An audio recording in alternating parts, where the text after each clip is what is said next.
They're very happy at home. But when they go to school, kindergarten today is a war zone. They have to be equipped to fight a battle every day. Now, if children are very unhappy at school, I think we need to examine the teachers.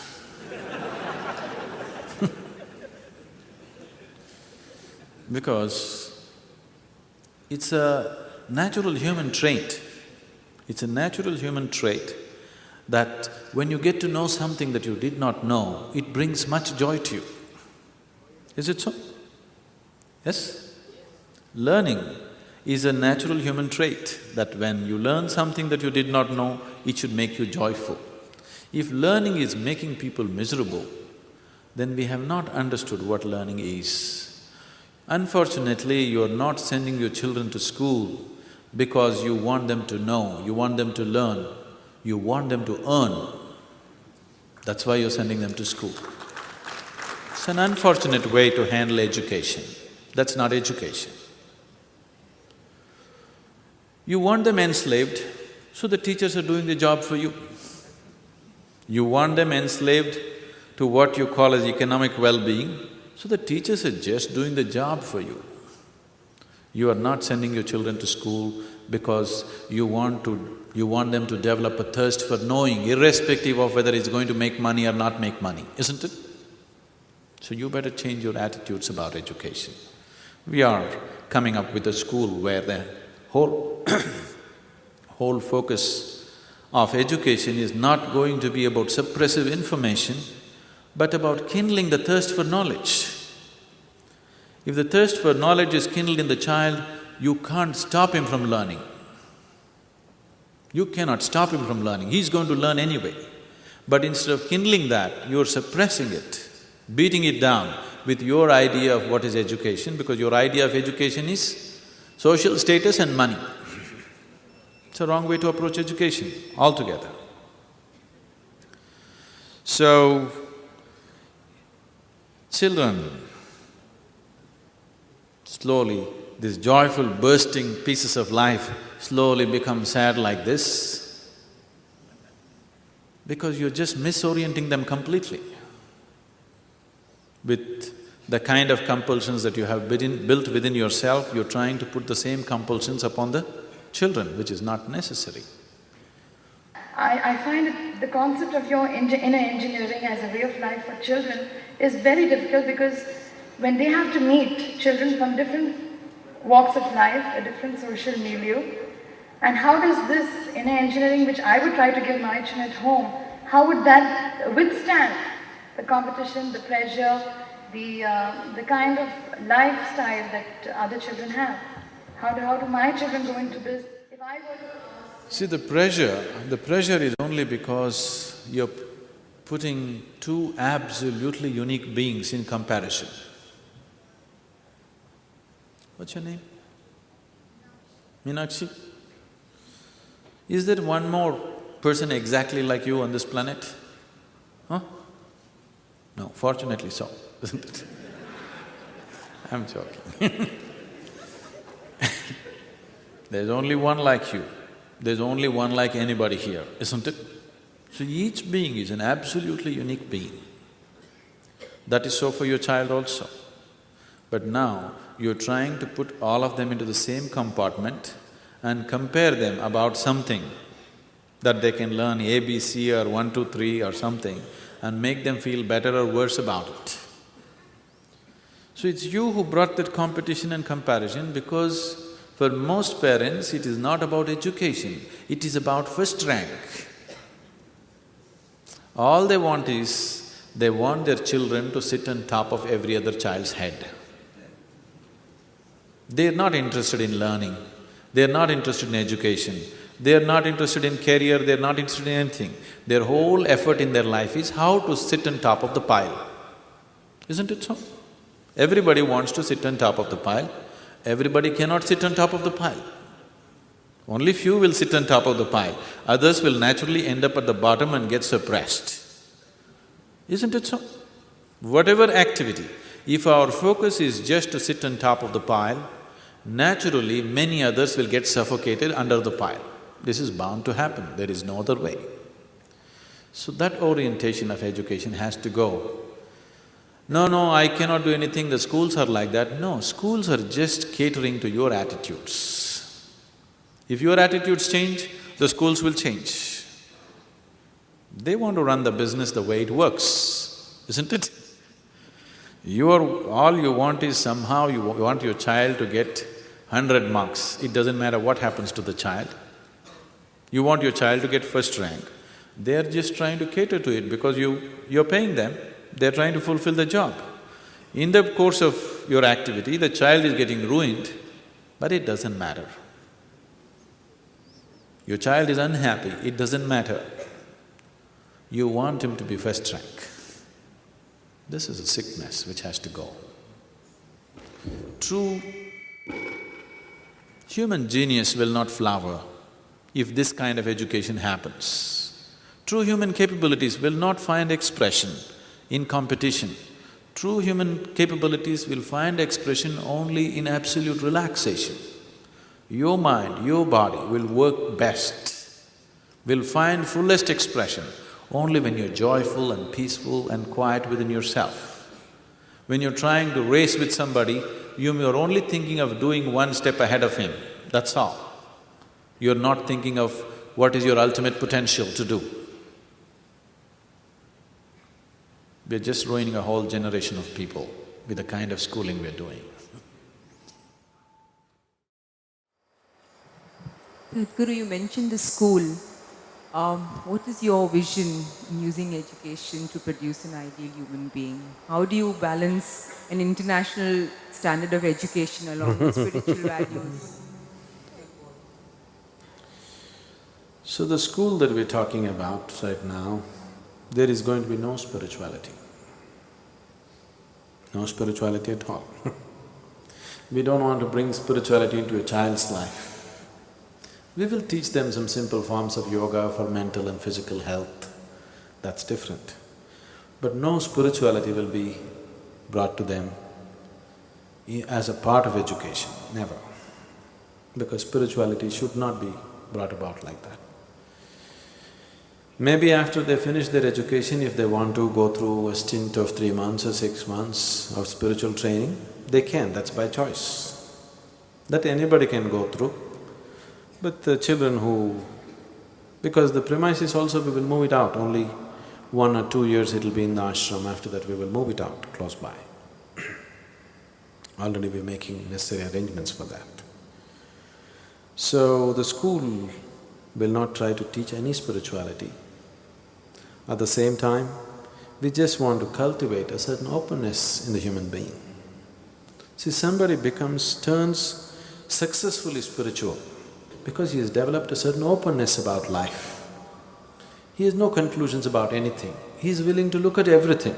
This is something we will cultivate in the child, that the child learns to look at every aspect of life with absolute openness, without prejudice, without any religious, cultural or any kind of inclinations, with absolute openness to every aspect of life.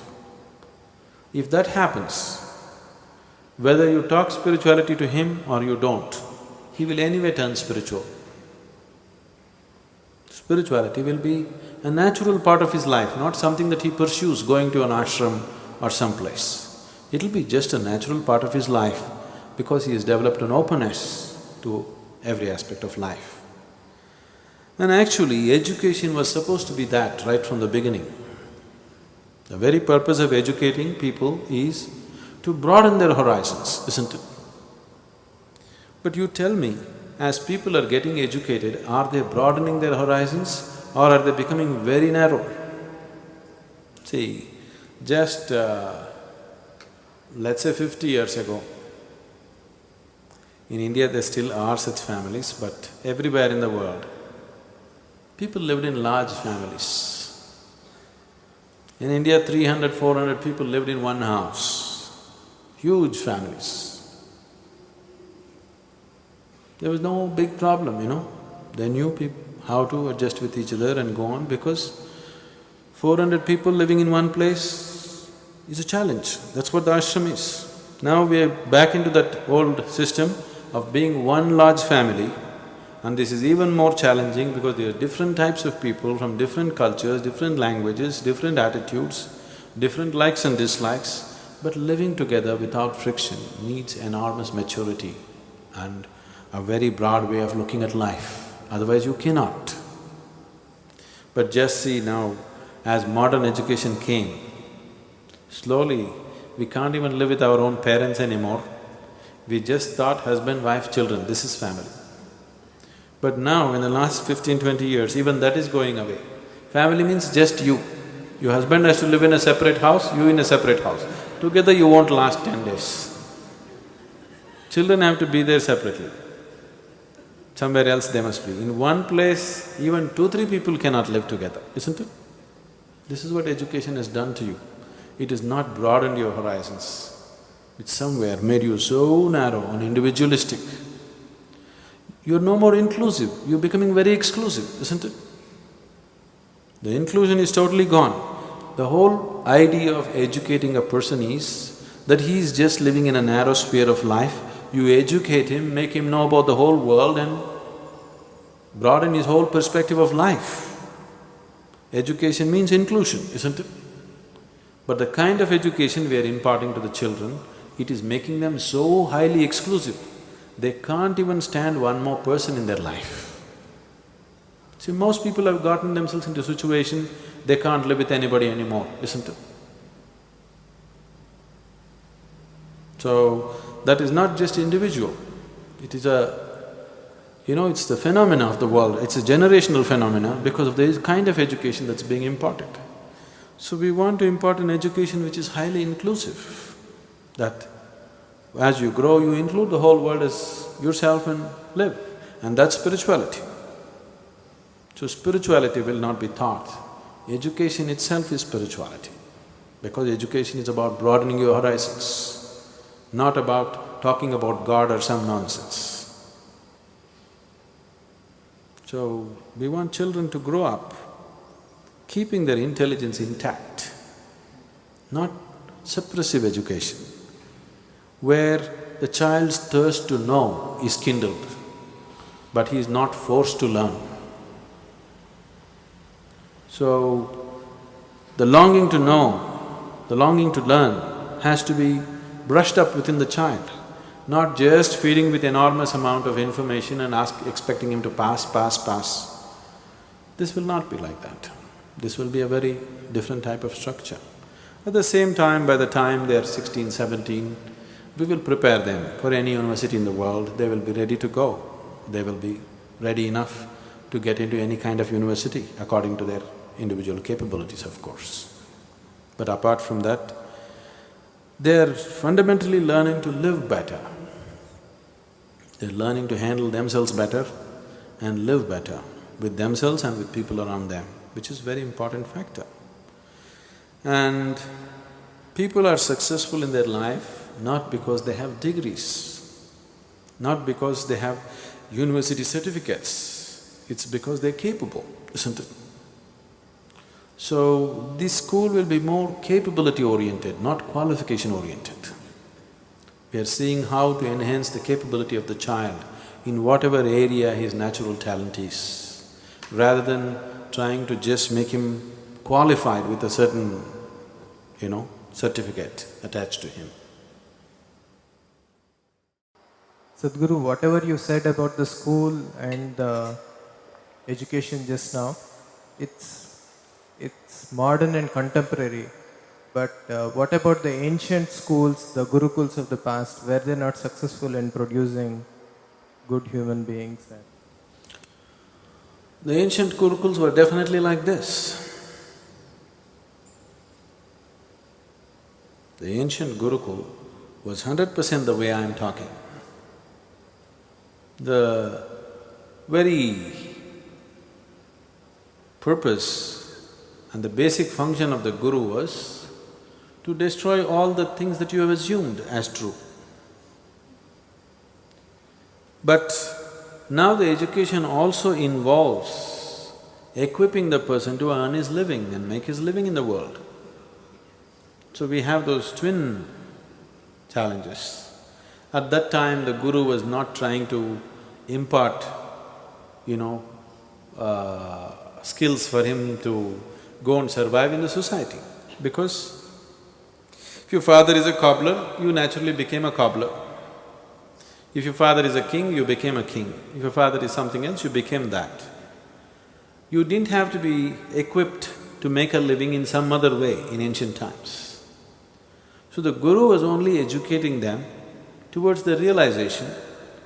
So the job was more, I would say more simple, because it was unidimensional. But now it's not like that. Both the things need to happen. We have to equip the child to live in the modern world and still not mess him up with the nonsense that's happening in the name of modernity. So it's a much bigger challenge today than what it was then. And at that time, once the parents gave the children to the guru, they left him there in complete his authority. Now the parents are very nosy, you know. They won't leave the children fool, they want to constantly meddle with that, they want to put in their own stuff into it, all those issues are there. So it's much more complex today than it was in the Gurukul. In the Gurukul, the guru had to just teach them how to exist, how to live, how to be with somebody else, how to be with himself. This is all. He was not trying to equip him to a modern university. So, those days only a few children who had a very academic bent of mind or a very scholastic bent of mind, such children was trained in scholarly matters. All the other children naturally went to their father's profession, whatever it was. Now it is not so. Even if the father is a cobbler, he wants his son to become a professor. That's the situation in the world today, isn't it?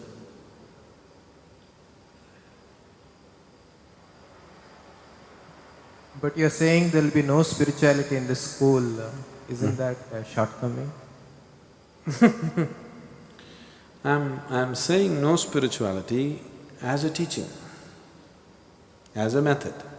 But at the same time, if a child grows without assuming anything, if he grows up without any nonsense, he's naturally spiritual.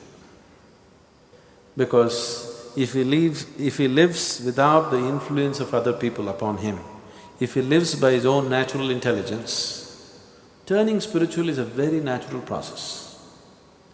Only because most of the people are not living by their natural intelligence, they are living by imposed education upon them. Spirituality is a faraway thing in people's lives. Otherwise, if people live by their natural intelligence, turning spiritual will be a very normal process for most of the people, except a very small percentage who won't go that way for various other reasons. So, when I say no spirituality, we are not going to sit there and talk to them about how to attain enlightenment, what to do, this, no. But at the same time, the education process itself is such where there is no messing with the child, no influence, no religion, no imposition of any kind of ideas or beliefs, where child has to figure out things for himself. If you are allowed to figure out things for yourself, there is no other way but to turn inward, to know things about life.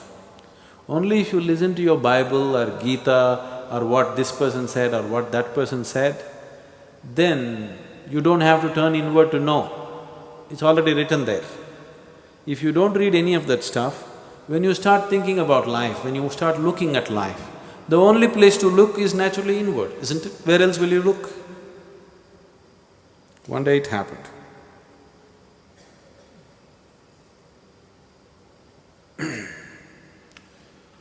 A lady who was a big professor in the university bought herself a home appliance, a little complex home appliance. She took it home, she read the instructions and tried to put it together, all those pieces that came in the package. She just tried very hard, she couldn't put it together. She left all those parts in a heap and went to work. When she came back in the evenings, to her surprise, the appliance was properly assembled and already used. She called the maid and asked, "Who fixed this?" She said, "I did." She couldn't believe it. "How did you do this?" Then the maid said, "When you don't know how to read and write, you have to use your brains."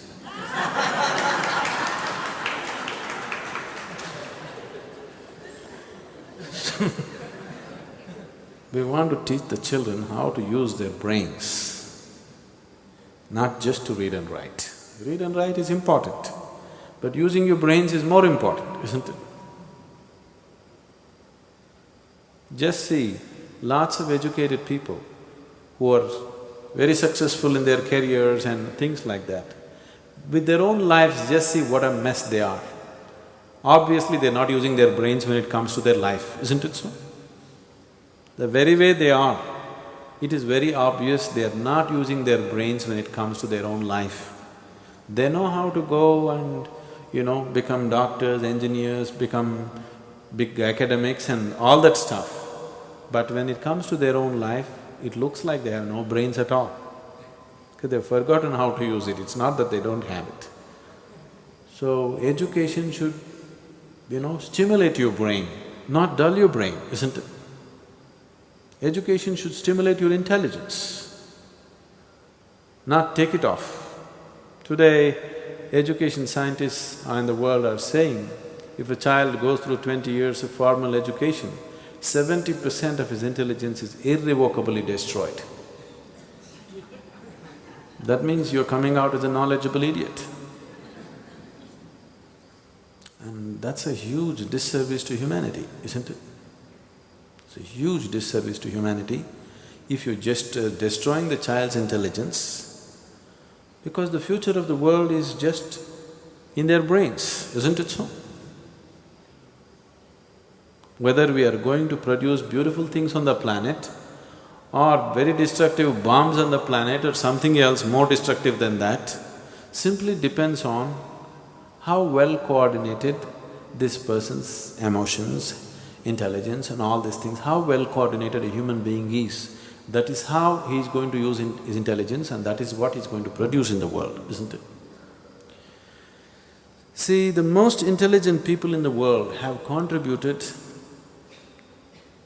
to all the violence on the planet. Otherwise, violence wouldn't be happening in the scale in which it is happening. See, people have always been essentially violent, a certain segment of the people. Whether he was a caveman or later on, Bronze Age, Iron Age, whatever you take, they've always been violent. Initially when he was a caveman, he killed with stone, that's Stone Age. Iron Age means he killed with iron. Bronze Age means he killed with bronze. Nuclear Age means he kills nuclear, okay? They've always been essentially violent. But the scale of violence that can happen today has happened because the best brains in the world have cooperated with this, isn't it? Yes? The best brains in the world have worked to create the most violent ways to kill humanity, isn't it? If the intelligent in the world had not cooperated, the violent man would kill one or two with a stick or stone or something.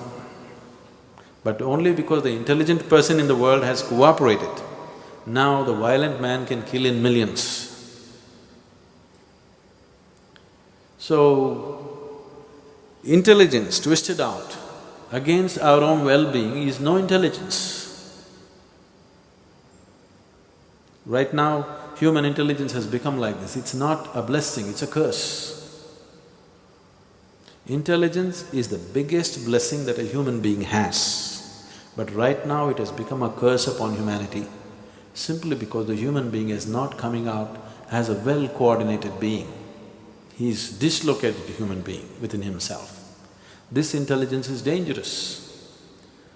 If you were like a donkey, you would only kick, nothing more, isn't it?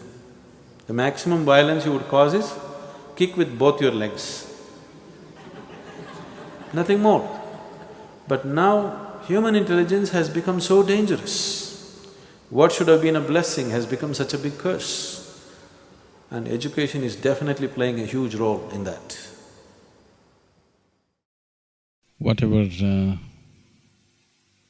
we wish to do with the youth, one thing that the older generations should understand is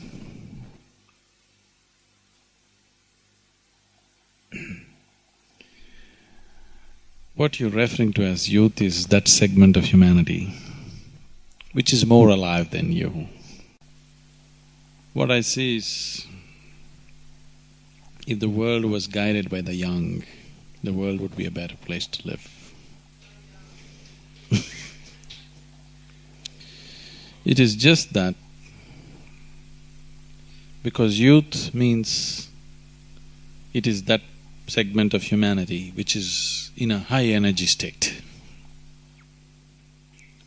Because they're in a certain level of high energy compared to the other part of the humanity, it is just that every little thing that they do is little exaggerated.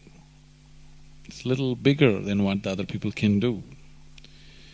If something constructive has to happen in the world, it has to be youth. If something destructive has to happen in the world, it has to be youth, isn't it? Because they're much more live than anybody on the planet. So instead of always treating youth as some kind of a disease that needs to be handled, we must understand youth is much more live than the other parts of humanity. It's better to be guided by the youth than trying to fix them to do what somebody else thinks is right. It is just that because they're in a certain state of listless energy, if there is no inspiration, if there is no proper guidance, it very easily turns negative. But otherwise, definitely they're closer to life than anybody. Actually, it would be wonderful if this world was guided by little children, because they're closer to life than anybody else. See, after all, everything that you wish to do on the planet is just for human well-being, isn't it so? Yes? Human well-being means human happiness. If you look at your children and yourself, definitely your children are a lot more happier than you, isn't it so? Yes, they're capable of more happiness than you in 24 hours' time. So when that is the thing, tell me who should be a consultant for life, you or your child? Huh? Definitely the children, isn't it? Because they're closer to life.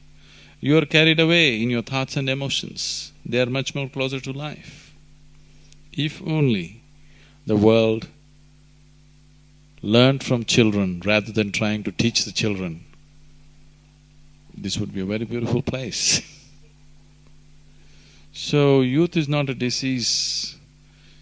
Usually the older generation is always trying to handle youth as if it's some kind of a disease that needs to be fixed, that needs treatment. It doesn't need any treatment.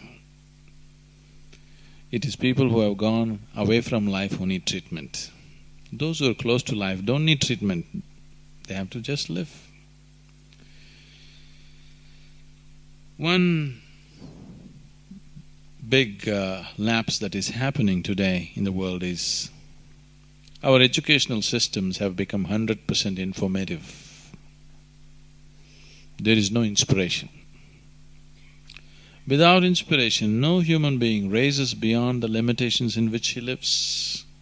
It's only when he's inspired that a human being aspires to go beyond the limitations in which we're existing right now.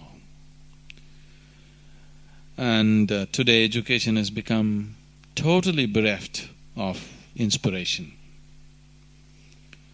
A teacher is not somebody that is worth looking up to, unfortunately. Because when it's all information, you can as well get information from an audio or a video or internet or wherever. You don't really have to listen to your teacher.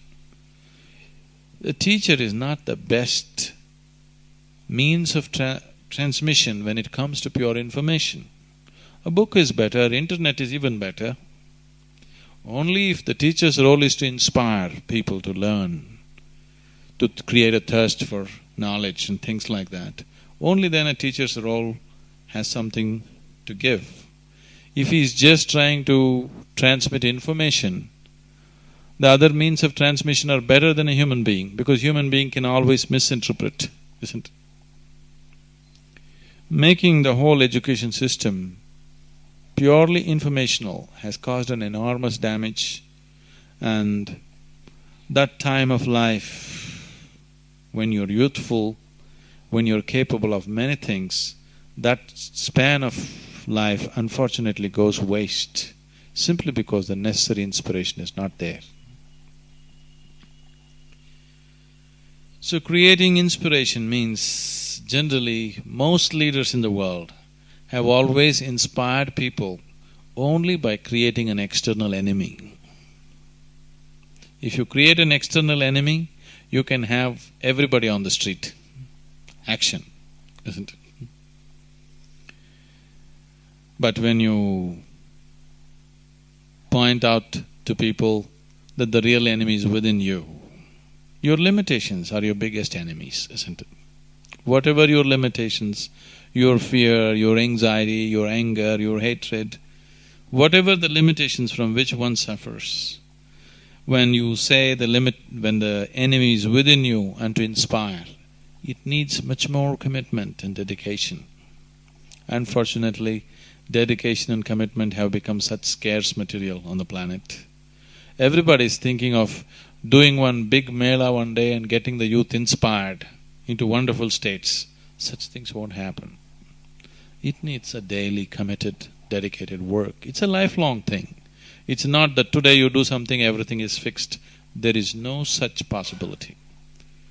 Unless we are willing to… It's like nurturing a plant, it's like nurturing a tree. If you want it to bear fruit, you have to nurture it every day. Every day you have to water it, every day you have to take care of it. If this dedication is shown by the adults, the grown-ups, you will see youth will do miraculous things. Only because such dedication is missing in the general population, youth seem to be disoriented. They don't know what to do, they'll do their own things. Short-term things. Because everybody is working on short-term goals, youth also work on short-term goals. See, after all, every human being, just every human being in the world, is concerned about human well-being, isn't it? No, there is a criminal, no, there is a thief, no, there is somebody else. They are also concerned about human well-being. It is just that his idea of human well-being is just this human being. Yes? A criminal also is concerned about human well-being, but his idea of humanity is just himself. Somebody's idea of humanity is he and his family. Somebody else's idea of humanity is he and his country. Somebody else's includes the whole world. Everybody is concerned about human well-being in different proportions. So, one big thing that needs to happen with the youth and with everybody is that their identification with humanity is not limited to just themselves, that it includes the larger society and the larger world around them, which is missing in education. The modern education is constantly training people only to think about themselves and nothing else but themselves. All the science that you see in the world, the attitude, there's nothing wrong with the science itself, but the attitude, the way in which the science is conducted, is like everything here is here only to be exploited for our well-being, isn't it so? Now we destroy wantonly and then we talk about protecting the environment, then doing something else, all patch-up jobs. Because the whole process of science is only about how to use everything for your comfort, for your benefit. So initially you use the planet, then the trees and plants, then the animals, then of course the human beings also. You use everybody to your comfort and well-being. That attitude has been deeply set with the process of modern education. So, as we are investing our time, resources and energies in transmitting informative knowledge, we have to invest a certain amount of time, energy and resources to inspire people, the inspirational dimension of the education, which has not been done at all. See, for example, 50 years ago this country, during the freedom struggle, it was an inspired population. Suddenly people are willing to come out and throw their lives in the street for the nation. In 50 years' time, we did not do any work about inspiring people, and suddenly we are such a disgruntled and disoriented population. To get Indians to think as Indians is a huge problem, isn't it? Because the necessary inspiration has been missing.